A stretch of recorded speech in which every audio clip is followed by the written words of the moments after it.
오늘 말씀의 제목 김양재 목사님의 나를 살리는 회개 18강입니다. 18강 끝은 반드시 있다라는 제목을 가지고 오늘 마태복음 24장 6에서 14절까지 말씀 함께 나누실 때에 하나님께서 크신 은혜 베풀어 주실 줄로 믿습니다. 오늘 말씀은 서론을 준비하지 않았습니다. 바로 말씀으로 들어가겠습니다. 오늘 말씀 제목부터 벌써 심상치가 않습니다. 끝은 반드시 있다. 끝은 반드시 있다. 끝에 대한 이야기, 종말에 대한 이야기입니다. 그냥 내 인생의 끝 정도가 아니라 주님께서 지금 우리 눈에 보이는 것 다 이제 끝이다 하시고 사라지고 완전히 새로운 것으로 만드실 그 진짜 끝 종말에 대한 말씀입니다. 오늘 말씀에 등장하는 단어 하나하나가 심상치 않은 것들이 너무너무 많습니다. 6절에서 14절까지 대충 한번 나오는 단어만 훑어보겠습니다. 난리와 난리 소문, 두려워하지 말라. 기근과 지진이 있고 재난의 시작이다. 환난에 넘겨주고 죽이고 미움을 받고 실족하고 잡아주고 미워하고 미혹하고 사랑이 식고. 보통이 아니죠? 오늘 말씀이 이렇습니다. 여기까지만 했으면 참 힘든 말씀일 텐데 끝까지 한번 볼까요? 13절에 보면 이런 말씀으로 마무리가 돼요. 그러나 끝까지 견디는 자는 구원을 얻으리라. 천국 복음이 모든 민족에게 증언되기 위하여 온 세상에 전파되리니 그제야 끝이 오리라. 자, 이런 말씀입니다. 대충 감이 잡히셨죠? 바로 들어가겠습니다. 첫 번째 단락입니다. 종말은 반드시 온다라는 말씀입니다. 6, 7, 8절에 이렇게 말씀했습니다. 난리와 난리 소문을 듣겠으나 너희는 삼가 두려워 말라. 이런 일이 있어야 하되 끝은 아직 아니니라. 민족이 민족을, 나라가 나라를 대적하여 일어나겠고 처처에 기근과 지진이 있으리니 이 모든 것이 재난의 시작이니라. 벌써 이 짧은 이 세 절의 말씀에 대단한 말씀들이 막 튀어나왔어요. 난리가 있는데 난리가 끝이 아니고 난리가 소문이 돈다고 합니다. 난리와 난리 소문이 있을 것이다. 그렇죠. 그냥 난리 때문에 우리가 두렵지 않습니다. 난리가 소문이 한 번 퍼지고 두 번 퍼지고 입에서 입을 전해서 전파가 되면서 소문이 삽시간에 퍼지면서 그게 두려움을 만듭니다. 난리가 있고 난리 소문이 있고 그게 끝이 아닙니다. 기근이 있고 땅이 흔들립니다. 지진이 일어난다고. 그런데 이런 일이 일어났을 때 주님께서 우리에게 주시는 처방이 있습니다. 이런 사건이 일어났을 때 두려워하지 말라라고 말씀하십니다. 두려워하지 말라. 그리고 두 번째, 아직 끝이 아니다.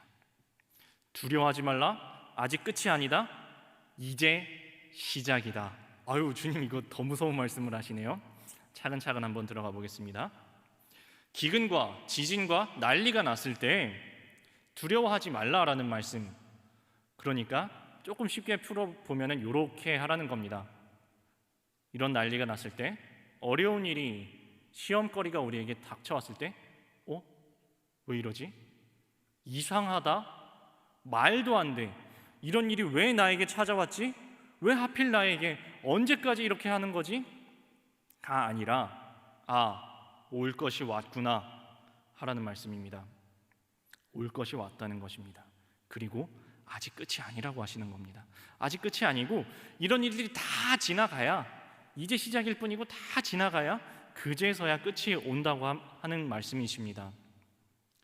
그런데 두려워하지 말라고 말씀은 하시는데 이게 어떤 사람한테는 특별히 좀 힘이 듭니다. 어떤 사람에게 힘이 드냐 하면은 이런 사람에게 힘이 듭니다.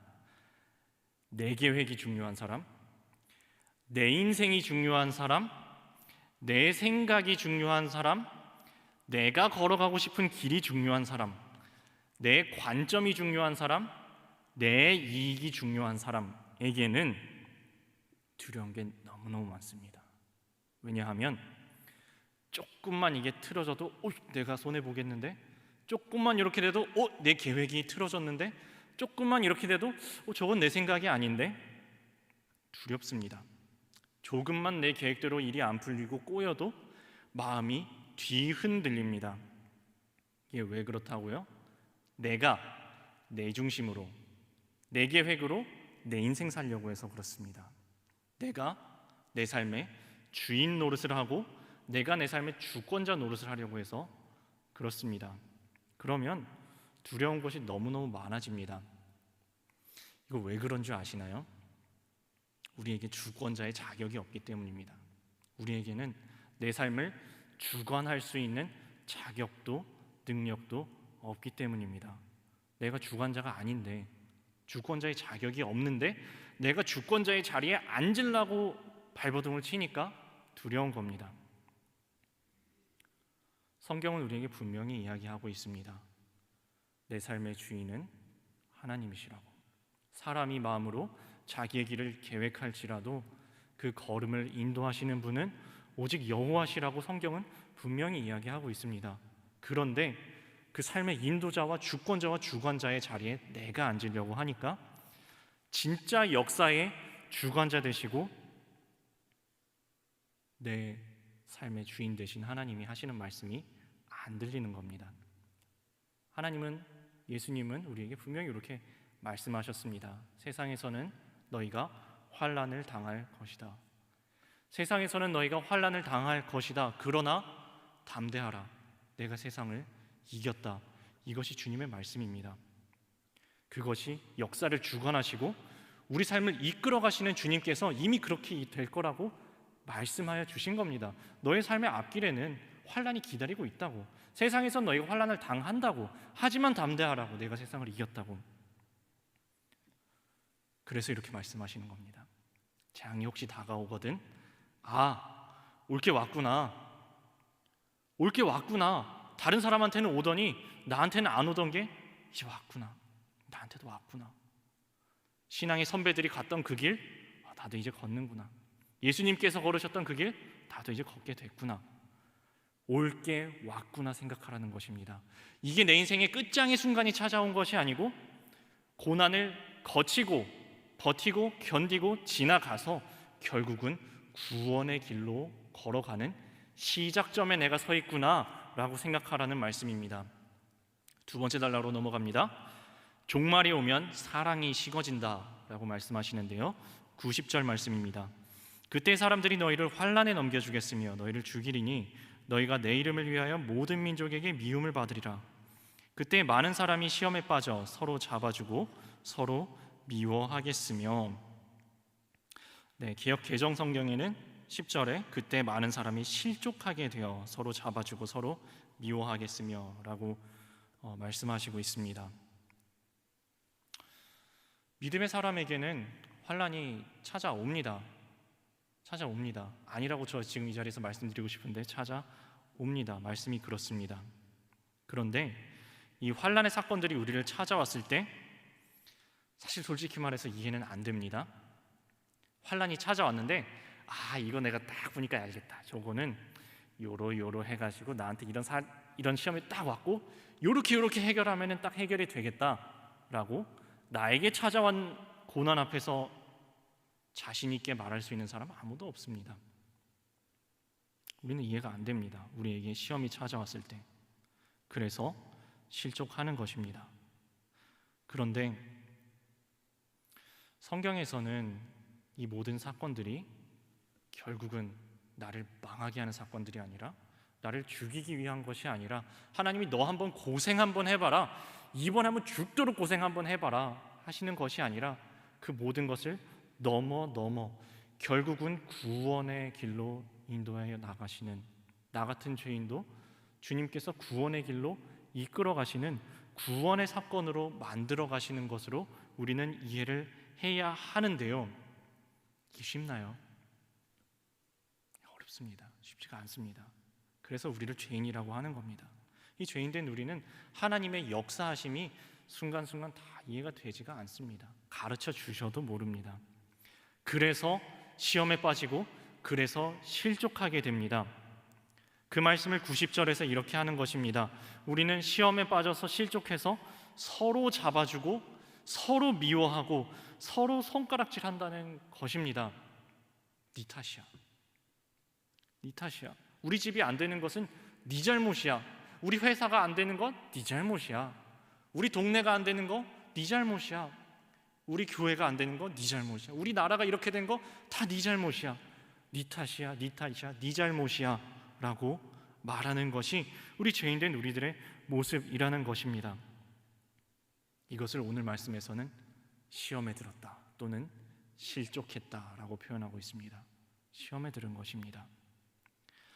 만약에 우리가 손가락을 세워서 이렇게 하고 싶으면 스스로 이렇게 생각하시면 아마 거의 정답에 가까울 겁니다. 아, 내가 시험에 들었구나. 혹시 탓을 하고 싶거든 이렇게 생각하십시오. 아, 내가 시험에 들었구나. 내가 지금 잠깐 시험에 들었구나. 하지만 우리 그리스도인은 이렇게 생각해야 됩니다. 만약에 이게 우리에게 주어진 하나님이 주신 십자가라면 지고 가겠습니다. 주님께서 이 십자가 저에게 주셨으면 제가 지고 가겠습니다. 예수 이름을 위하여서 미움당하는 십자가를, 환난당하는 십자가를 믿음의 공동체와 함께 지고 가야 합니다. 사람 힘으로는 안 되는데 예수님을 바라보고 가면 됩니다.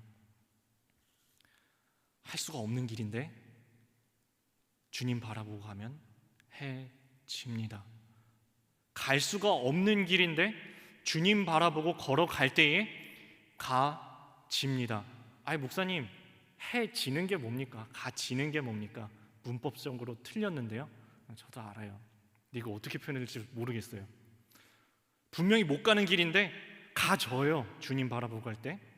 분명히 못 하는 일인데 주님 바라보고 갈 때 해진다고요. 이 부분을 이 책에서 이렇게 표현을 했는데요. 제가 인용해서 읽어드리겠습니다. 예수 이름 때문에 미움받는다는 생각이 없어서 교양으로 미움을 찾는 것은 정말 미련한 짓입니다. 욕을 먹으면서 나로서는 아무것도 할 수 없다는 것을 깨달았다면 이제는 주님께서 왕노릇 하시도록 말씀을 봐야 합니다. 이 말씀은 어떤 말씀이시죠? 내 힘으로는 걸어갈 수 없는 이 길을 주님의 말씀 힘입어서 예수님만 바라보고 예수 그리스도의 이름으로 이 길을 버티고 견디고 주님 등 바라보며 걸어 나가야 한다라는 말씀입니다. 여기서 적용 질문 드립니다. 있어야 될 일로 여기지 않으면 사랑이 식어져서 시험에 빠져 잡아 죽이고 미움받을 일이 있습니다. 어떻게 이런 일이 생기는가 하는 일이 무엇입니까? 예수 이름을 위하여 기꺼이 미움을 받겠습니까? 나는 거짓 선지자에게 미혹당하여 불법을 저지른 적이 있습니까? 자, 세 번째 단락으로 넘어갑니다. 복음이 전파될 때 진정한 끝이 온다. 13절 말씀입니다. 그러나 끝까지 견디는 자는 구원을 얻으리라. 끝까지 견디는 자는 구원을 얻으리라. 사람들이 예수 그리스도 이름 때문에 나를 미워할 때에, 내가 주님의 길을 걸어가기 때문에 미움을 당하고 환난을 당할 때에 이것은 내 힘으로 견뎌서 될 일이 아닙니다. 이 책을 다시 한번 제가 인용해 드립니다. 이 재밌는 부분인데요. 제가 지금 감정이 심각해져가지고 어떡하죠? 이 재밌는 부분인데 한번 들어보세요. 이를 악물고 견디면 이만 빠집니다. 이를 악물고 견디는지 구원을 얻으리라는 약속을 붙잡고 견디는지 상대방이 다 압니다. 영적 진실성의 결과는 인내라고 했습니다. 견디고 인내하는 것을 못하면 구원이 이루어지지 않습니다. 제가 이 책의 이 대목을 읽으면서 하나님에 대한 생각이 났습니다. 하나님, 그렇지, 참고 견디는 것은 하나님의 속성이지. 하나님께서 이렇게 우리를 사랑하셨지. 길이 참으시고 또 참으시는 인내의 사랑으로 우리를 사랑하셨고, 지금도 사랑하시고 앞으로도 참아주심으로 우리를 사랑하시지 하면서 성경 말씀 한 구절이 떠올랐습니다. 하나님의 사랑은 이렇습니다. 사랑은 오래 참고, 사랑은 온유하며, 시기하지 않으며, 쭉 가죠. 끝부분 기억나시나요? 사랑은 모든 것을 참으며, 모든 것을 믿으며, 모든 것을 바라며, 모든 것을 견디느니라. 이 사랑이 뭘로 시작했죠? 사랑은 오래 참고로 시작했죠. 그리고 이렇게 끝났습니다. 사랑은 모든 것을 견디느니라. 이것이 하나님의 사랑입니다. 하나님께서 우리를 참아주시고 기다려주시고 견뎌내주시고 그렇게 사랑하신다는 말씀입니다. 이 인내는 하나님의 속성입니다. 사랑도 하나님의 속성입니다. 그래서 사랑도 내 맘대로 안 되고 인내도 내 능력으로 안 되는 것입니다. 이것이 사람에게 속한 속성이 아니고 하나님께 속한 속성이기 때문입니다. 사랑도 인내도. 그래서 내 힘으로는 안 됩니다. 내가 참으려고 해봐야 이빨만 빠진다는 겁니다. 그리스도인은 내 힘과 내 능력으로 이 악다물고 버티는 것이 아니라 그리스도인은 이 십자가 먼저 지고 가신 예수님 바라보면서 예수 그리스도의 이름으로 인내하는 것입니다. 저는 이 시점에서 이 100% 죄인된 제가 주님 말씀 앞에 잠잠히 또 무릎 꿇는 시간을 가져보았습니다. 여러분에게는 혹시 고질병이 있으신가요? 고질병. 나는 이거 하면 참 별것도 아닌데 아파. 딴 사람들은 똑같이 일해도 다 멀쩡한데 나는 이것만 하면 이렇게 여기가 아파. 욱신욱신거리고 비만 와도 욱신욱신거리고 걷기만 해도, 아니 계단 한 칸만 내려가도 아프신 분들 아마 계실걸요? 근데 나만 아파. 다 괜찮아. 다 괜찮은데 나만 아파서 아유 아파 하고 말을 하고 싶은데 나보다 훨씬 어르신도 괜찮으시고 나보다 훨씬 꼬맹이도 괜찮아가지고 티도 못 내겠는데 티를 안 내자니 아파. 이게 고질병입니다. 그래가지고 병원으로 갑니다. 병원에 가서 치료를 매일같이 받아요. 1년을 받아요. 이제 좀 괜찮아졌나? 좀 괜찮아졌나? 했는데 삐끗하면 다시 아픈 거, 그게 바로 고질병입니다. 정말 사소한 거에도 아픈데 나만 아프고 누구한테 말도 못해. 어르신도 괜찮고 애기도 괜찮은데 나만 아파요. 제가 왜 이 이야기를 하냐면은 저한테도 고질병이 있습니다. 이거 제가 이야기를 할까 말까 했는데 제가 3월부터 시작한 게 하나 있습니다. 운동을 하나 시작을 했어요. 목사님 운동하실 짬이 있으세요? 짬이 없는데 이거 너무 운동을 안 하니까 이거 건강이 완전 망가지는 것 같아서 이거 큰일 났다. 뭔가를 해서 흐름을 끊자. 뭐라도 하나 하자 해가지고 제가 운동을 하나 시작을 했는데 요 앞에 여름물 경기장이 있잖아요. 거기서 제가 3월부터 수영을 배우기 시작을 했습니다. 제가 수영을 잘하냐 하면은 엄청 못합니다. 제가 체육적으로는 아주 그냥 젬병이라서 하면은 저랑 같이 시작한 다른 여자애들은 쭉쭉쭉 나가는데 저 혼자 허우적허우적 거리고 있어요. 아주 못합니다. 근데 저는 뭘 해도 열심히는 하거든요. 열심히 허우적허우적 거리고 있는데 수영 선생님이 하루는 저한테 이렇게 말씀을 하시는 겁니다. 회원님 저예요. 회원님, 다른 남자 회원님들은 쭉쭉쭉쭉 나가시는데 회원님은 왜 물을 쓰다듬으세요? 그러시는 거예요. 나 열심히 하고 있는데 물을 쓰다듬는데요. 나 열심히 이렇게 하고 있는데 해가지고 제가 자존심이 상하잖아요. 근데 저도 사실 알아요. 제가 제일 느려요. 할아버지보다 느리고 아줌마보다 할머니보다 느려요. 그래갖고 그날 오기가 생겨가지고 열심히 아주 했습니다. 그리고 그날 느꼈습니다. 어깨가 이상하다. 어깨가 이상하다 하고 가만히 생각을 해보니까 15년 전에 다친 자리예요. 또 가만히 생각해 보니까 15년 전에만 다친 게 아니라 한 번 다치고 또 다치고 또 다치고 아프고 여러 번 아팠었던 그 자리가 아파요. 그래갖고 어떡하지? 제가 5월은 제가 지금 쉬고 있습니다. 5월은 수영을 못 하고 있어요. 이게 고질병입니다. 똑같이 갔는데 할머니도 괜찮고 할아버지도 괜찮고 여자도 괜찮고 애들도 괜찮은데 저만 아파요. 그래갖고 아파가지고 제가 막 이러고 있는데 그 강사 선생님이 물어보시더라고요. 회원님 어디 불편하세요? 제가 어깨가 아픈데요 하는데 옆에 할아버지가 쓱 쳐다보시는 거예요. 그러고 할아버지도 멀쩡하신데 저만 아파요. 저만 아파요. 고질병입니다. 우리 죄에도 고질병이 있습니다. 고질병 같은 죄가 있어요. 똑같은 사건이 있는데 다 괜찮아요. 다 괜찮은데 나만 넘어지는. 지난번에 넘어져서 이번엔 안 넘어질 줄 알았는데 또 넘어졌습니다. 그래서 옆에 사람한테 제가 이 부분이 너무 연약합니다라고 이야기를 하고 싶은데 다 괜찮으니까 말도 못 꺼내겠는 거, 고질병 같은 죄입니다. 저에게도 고질병 같은 죄가 있어요. 어깨가 다치고 또 다친 것처럼 고질병 같은 죄가 있습니다. 뭐냐 하면은 하나님께 내 삶의 주인 자리를 내어드리는 게 너무 힘들어요. 제가 이렇게 말하면 아마 이러실 거예요. 목사님 그거 다 힘들어요. 하실 수 있는데 그게 아니고 그 정도가 아니고 잘 믿으시는 여러분들은 그냥 뻐근하신 거고 저는 아파요.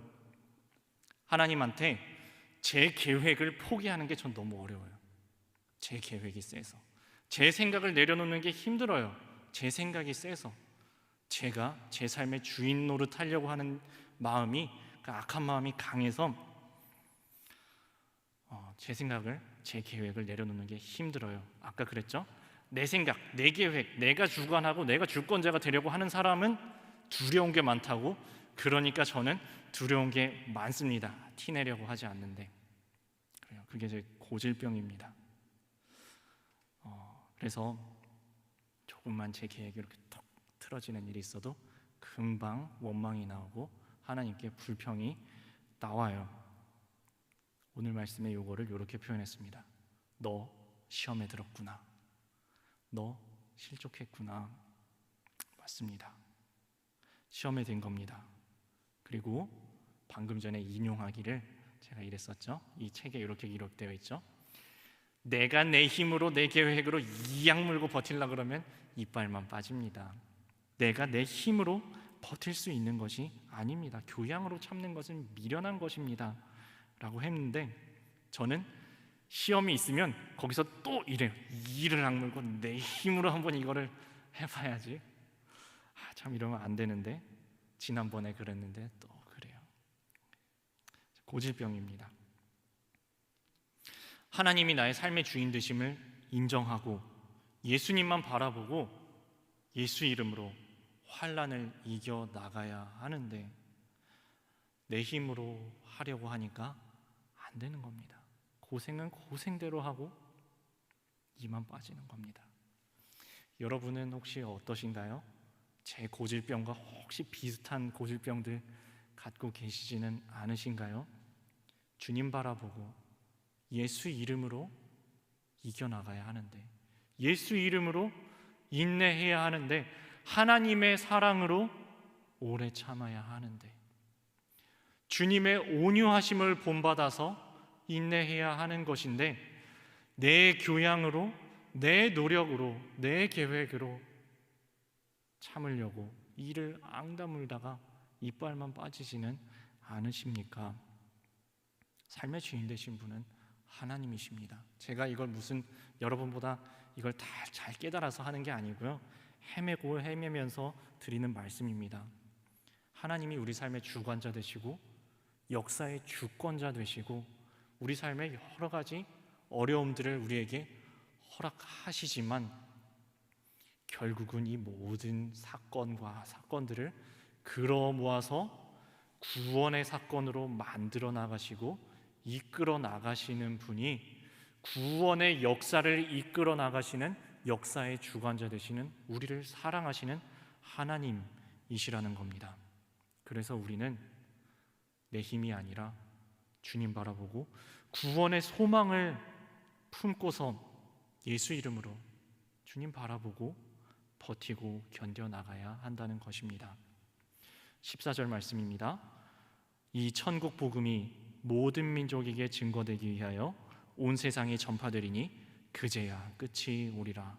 그제야 끝이 오리라. 자, 오늘 말씀 끝에 대한 말씀인데 드디어 끝이 오는 조건이 나왔습니다. 뭐라고 했죠?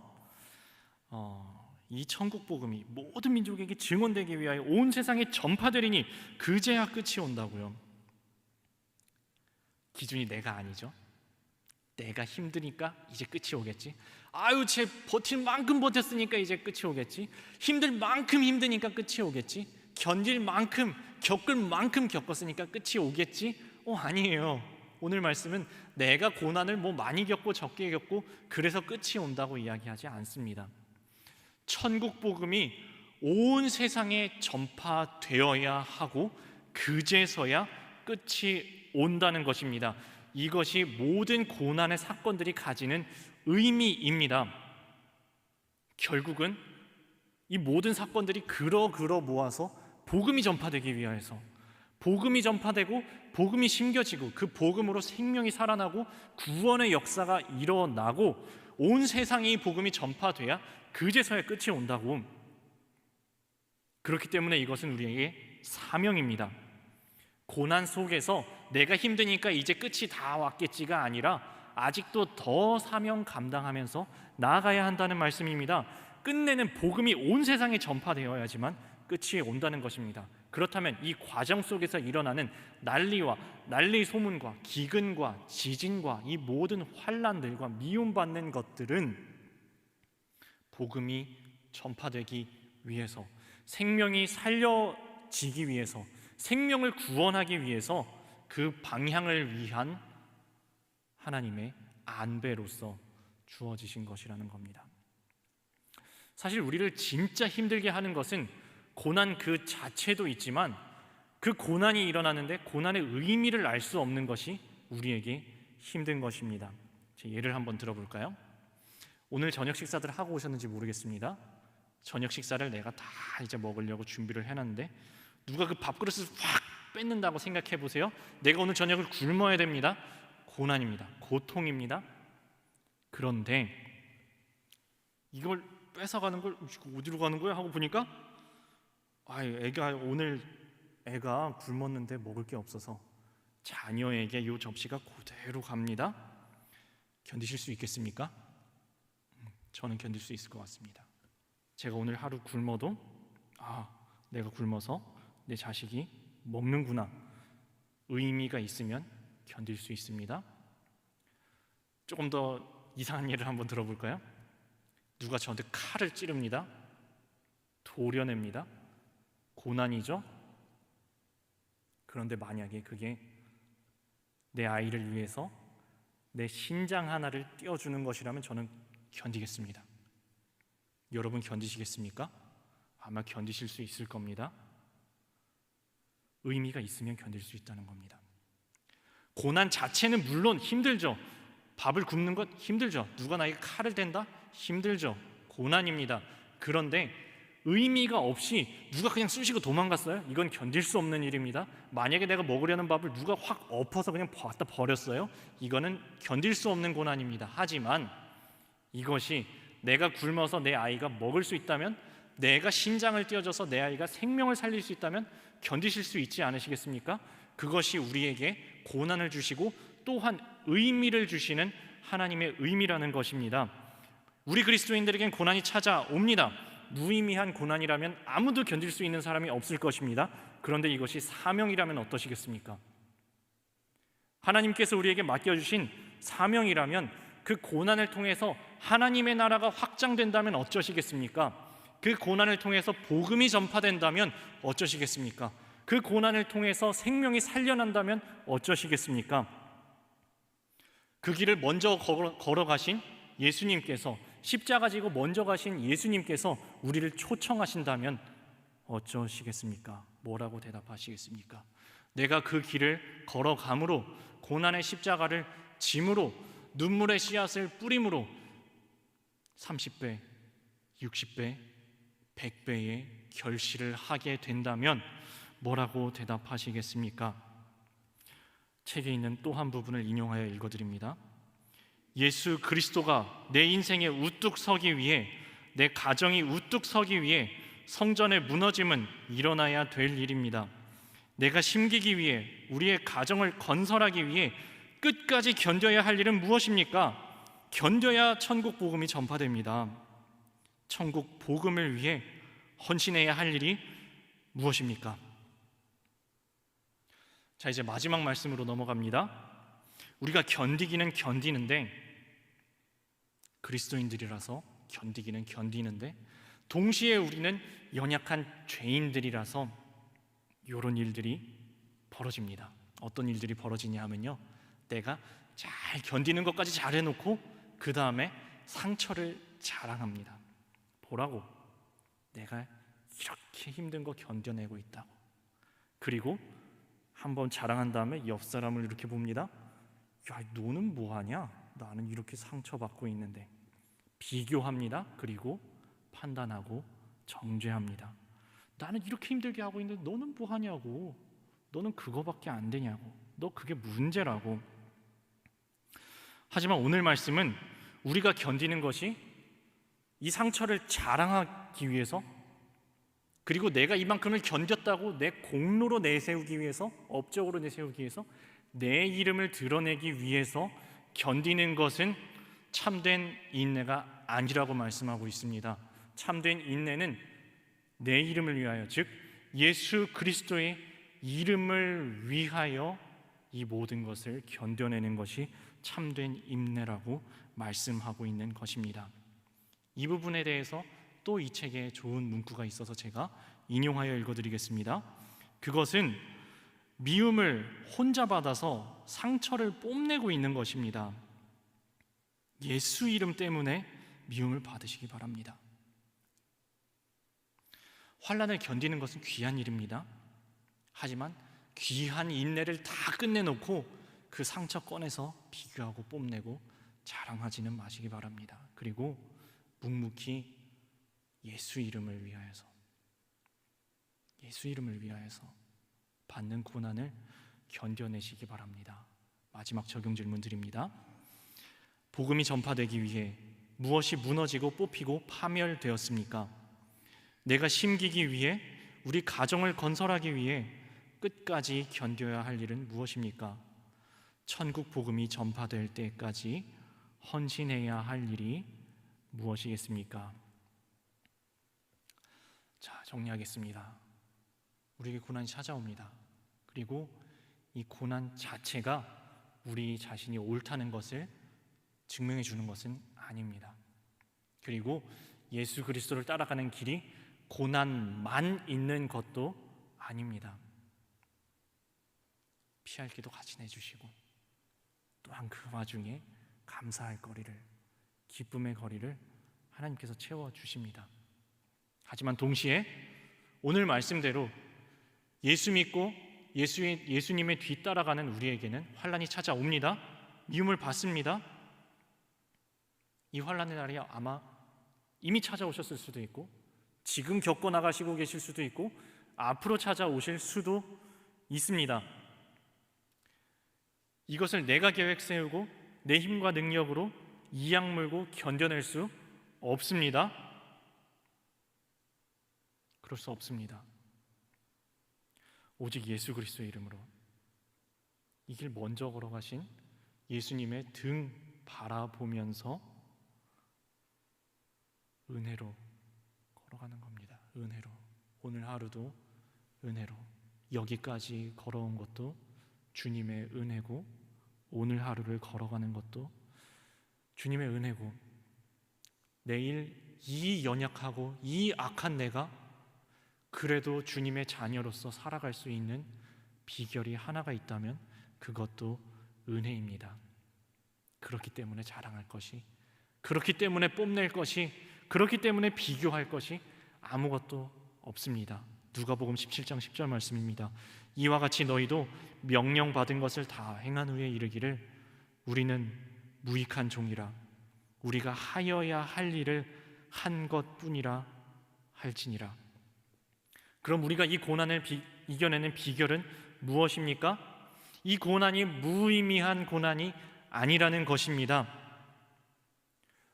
내가 예수 그리스도의 이름을 위하여 십자가 지고 복음의 사명을 감당할 때에 복음이 전파되고 하나님의 나라가 확장이 되며 생명이 구원을 받는 하나님의 구원하심의 역사에 동참하기 때문에 우리가 버티고 또한 견딜 수 있다는 것입니다. 이제 말씀을 정리하고 기도하고 함께 찬양하실 텐데요. 제가 오늘 말씀을 준비하면서 어떤 찬양을 할까 고르고 또 고심하여서 고른 찬양, 우리 신앙의 고백이며 또한 주님께 올려드리는 기도이기도 합니다. 겸손히 주님을 섬길 때 주님, 괴로운 일이 많습니다. 환난이 많습니다. 내 힘과 내 능력으로는, 내 계획으로는 도무지 이 길을 걸어갈 수가 없사오니, 한 걸음도 내 힘으로는 걸어갈 수가 없사오니 내 주여 내게 힘 주사 잘 감당하게 하여 주시옵소서. 주님, 내 입술에 인자한 말을 채워 주시옵소서. 내 입술을 되돌아보니 뽐내는 말과 판단과 정죄의 말과 비교하는 자랑의 말로 가득 차 있습니다. 주님, 저를 불쌍히 여기시고 저의 입술에 인자한 말을 채워주셔서 사람을 감화시키시고, 인자하신, 온유하신, 겸손하신 주님을 닮아서 내 힘으로는 감당할 수 없지만 오직 주님을 바라보며 구주의 귀한 인내를 또한 깨달아 알게 하시옵소서. 주님께서 인내하셨듯이 주님의 귀한 인내를 깨달아 나도 인내하게 하여 주시옵소서. 저희가 굳건한 믿음 더하여 주셔서 내 힘으로 이길 수 없는 이 싸움을 승리하게 하여 주시옵소서. 근데 주님, 이 고난의 날이 너무 깁니다. 어떻게 견뎌낼 수 있겠습니까? 우리에게 소망 허락하여 주시옵소서. 장래의 소망 비추사, 장래의 영광 비추사 소망이 되게 하시며, 눈에 보이는 것은 소망이 아니라고 했습니다. 눈에 보이는 것은 소망이 아니니 보이는 것을 누가 바라리요? 만일 우리가 이 보이지 않는 것을 바라면 참음으로 기다릴지니라. 장래의 영광 비추사 소망이 되게 하시며 우리 걸어가는 이 길을 구주와 함께 살면서 세상이 줄 수 없는 평강, 주님의 평강 늘 누리며 살아가게 하여 주옵소서. 좀 이따가 함께 찬양하실 때 한 단어 한 단어, 한 구절 한 구절에 진짜 진심을 담아서 주님 앞에 우리의 고백으로, 기도로 올려드리는 시간 되셨으면 좋겠습니다.